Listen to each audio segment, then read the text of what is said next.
नमस्कार, स्वागत है हमारे विवेक न्यूज में। और इस समय मैं मौजूद हूँ खोड़ा नगर पालिका के वार्ड नंबर 2 संगम बिहार में। हमारे साथ बलबीर चौहान जी हैं, जो भारतीय जनता पार्टी के एक समय में बहुत बड़े कार्यकर्ता या भाजपा के नेता कहा जाता, लेकिन आज एक समय ऐसा आया है कि ये निर्दलीय चुनाव लड़ रहे हैं और इनका चुनाव चिन्ह है किताब। पहले तो अपने से आपकी बात कराते हैं और पूछते हैं, कई मुद्दों पर बात करते हैं। बलबीर चौहान जी, कैसा लग रहा है आज निर्दलीय आप प्रत्याशी हैं और चुनाव लड़ रहे हैं?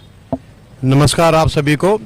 मैं भारतीय जनता पार्टी का यहाँ मंडल अध्यक्ष रहा हूँ और महानगर कार्यकारिणी सदस्य वर्तमान में हूँ और मनोनीत सभासद भाजपा का हूँ। मैंने लगभग 35 साल भारतीय जनता पार्टी में काम किया और लगभग 8 चुनाव लोकसभा के और 8 चुनाव विधानसभा के मैंने यहाँ लड़वाए हैं और सभी पदों में सेक्टर संयोजक से लेके बूथ अध्यक्ष से लेके सभी पदों में मैंने काम किया। जो जिम्मेदारी पार्टी ने मुझे दी, मैंने वो पार्टी जो काम निभाया। लेकिन भारतीय जनता पार्टी ने एक छोटा सा जो सभासद का पद होता है नगर पालिका का, मैंने टिकट मांगी थी, मुझे पार्टी ने टिकट नहीं दी। और एक व्यापारी जो दिल्ली से रहते हैं, वो यहाँ के निवासी भी नहीं है, उनको टिकट दे दी गई है। और जब उनको टिकट दे दी गई है तो फिर मैंने अपना निर्दलीय पर्चा भरा है। अपना निर्दलीय पर्चा भरा। लेकिन बलबीर चौहान जी, ऐसा क्यों लगा? क्योंकि जिस समय भारतीय जनता पार्टी में चुनाव का टाइम चल रहा था, एक दौरा चल रहा था, चुनाव प्रभारी आए थे, तो ऐसे आकलन कर रहे थे कि योग्यता के हिसाब से, मतलब जो भारतीय जनता पार्टी के लिए अच्छा काम किया हो, वर्चस्व फैलाया हो भारतीय जनता पार्टी का, उसे ही टिकट दिया जाएगा। लेकिन आज ऐसा लग रहा है कि जिसने पार्टी के लिए काम नहीं किया उसे टिकट दिया गया, आपके मानने से भी। तो कहीं ना कहीं एक आक्रोश है कार्यकर्ताओं में, तो उसका नुकसान भारतीय जनता पार्टी को देखने को मिलेगा या नहीं? बिल्कुल नुकसान मिलेगा पार्टी को। अभी जब चुनाव नतीजे आएंगे उसके बाद मालूम होगा कि हमने कहाँ पे गलती की। क्योंकि इस समय जो टिकट दिए गए सब धनबल के आधार पर टिकट दिए गए, किसी भी कार्यकर्ता को टिकट नहीं दिया गया। जो भारतीय जनता पार्टी का पुराना कार्यकर्ता है, टिकट नहीं दी गई। और जो हमारे यहाँ पर जो चयन करते रहे, उनकी बहुत बड़ी भूल है। क्योंकि वो उन्हें लगता है कि योगी मोदी के नाम से सब कुछ चलेगा। स्थानीय चुनाव है, स्थानीय चुनाव में योगी मोदी जी का अच्छा चलता है, लेकिन स्थानीय चुनाव स्थानीय स्तर पे होता है और उनको शायद अपनी भूल का एहसास होगा जब चुनाव के नतीजे आएंगे। वार्ड नंबर 2 की जो जनता है, या एक तरह से आपके समर्थक और जन सैलाब जो कार्यकर्ताओं के रूप में और जनता के रूप में देखी जाती, क्या वो आपके साथ लगेंगे? क्योंकि आप इस समय निर्दलीय हैं, आप भारतीय जनता पार्टी से चुनाव नहीं लड़ रहे हैं। भारतीय जनता पार्टी के जितने कार्यकर्ता वो सभी मेरे साथ लगे हुए हैं, वार्ड नंबर 2 के भी और वार्ड नंबर 3 के भी। भारतीय जनता पार्टी अपने पुराने कार्यकर्ताओं से किसी से बस्ते लगा के दिखा दे इस समय सेंटर पे, तो मैं मान जाऊंगा कि उनके बस्ते लगे हैं। हाँ, दिहाड़ी पे कहीं से लाके लगवा दें वो बात अलग है। और सारे कार्यकर्ता मेरे साथ लगे हैं और मैं जो भारी प्रत्याशी जिसको टिकट दी गई उसको चुनाव हरवाऊंगा, ताकि भारतीय जनता पार्टी को अपनी गलती का एहसास हो और नतीजा आएंगे वो आपके सामने होगा।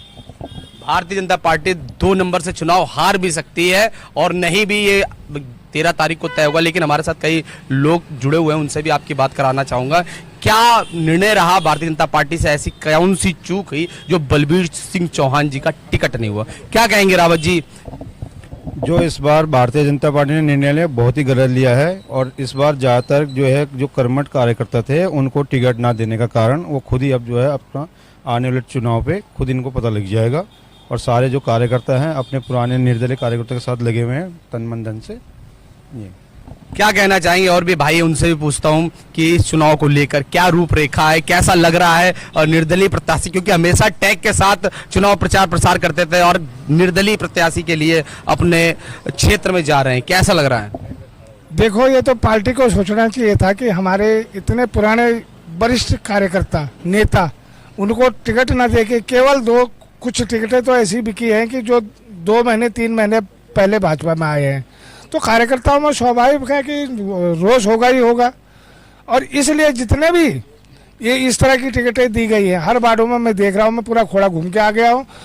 जो पुराने कार्यकर्ता यदि वो निर्दलीय लड़ रहे हैं तो सारे के सारे कार्यकर्ता उनके साथ लगे हुए। पार्टी के जो मेन कार्यकर्ता है उनको कार्यकर्ता नहीं मिल रहे हैं। अच्छा, एक चीज और पूछनी थी, क्या वो जोश है अभी भी उन कार्यकर्ताओं में जो एक समय में भारतीय जनता पार्टी जो विश्व की सबसे बड़ी पार्टी है, उनके प्रचार प्रसार में लगने के समय हुआ करता था? इस समय क्या निर्दलीय प्रत्याशी के रूप में वो जोश देखने को मिल रहा है?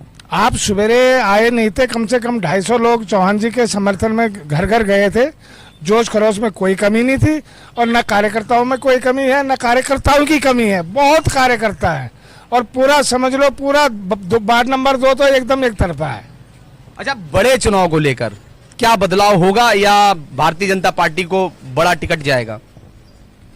हमारा तो बलबीर सिंह चौहान जी के तरफ पूरा सपोर्ट रहेगा हर चीज़ से, और भारी मतों से विजय बनाएंगे बलबीर सिंह चौहान जी को। क्या कहेंगे बड़े सीट के लिए? देखो, बड़े सीट के लिए हमें हमारी जो चेयरमैन प्रत्याशी है रीना भाटी, हमारा ज़्यादातर उन्हीं के लिए समर्थन है। पूरी पार्टी के जो पुराने कार्यकर्ता हैं वो सब के सब रीना भाटी को समर्थन करेंगे और वही हमारी चेयरमैन प्रत्याशी हैं और उन्हीं को हम जिताएंगे। कहीं ना कहीं दिल में अभी भी भारतीय जनता पार्टी के प्रति स्नेह और प्रेम है।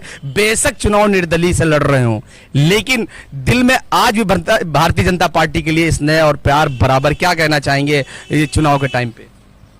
नहीं, भारतीय जनता पार्टी तो मैं भारतीय जनता पार्टी का इतना पुराना कार्यकर्ता हूँ, और भारतीय जनता पार्टी से वो कहते हैं ना कि भारतीय जनता पार्टी तुझसे बैर नहीं लेकिन दलालों की खैर नहीं।